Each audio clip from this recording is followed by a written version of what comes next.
大家好，我係喜盈牛嘅老闆，土生土長嘅潮汕人，從細個就俾家鄉牛肉火鍋嘅香氣勾住長大。我開呢間牛肉火鍋就係想將家鄉原汁原味嘅潮汕牛肉火鍋原封不動嘅搬到呢度嚟，俾更多嘅朋友嘗試到地道嘅美味。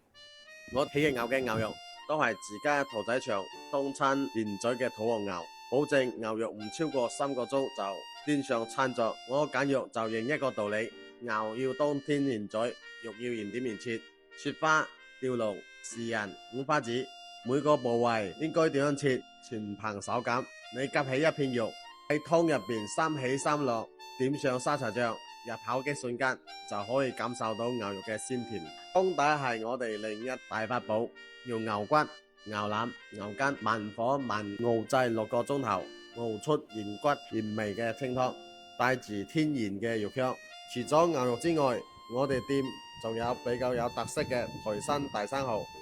同各式各樣嘅生猛海鮮，同埋乾炒牛河、湯果條，連爆冷檸檬茶我哋都做埋㗎。中意食鮮活牛肉海鮮嘅朋友可以過嚟將木頭喜盈牛火鍋品嚐一下。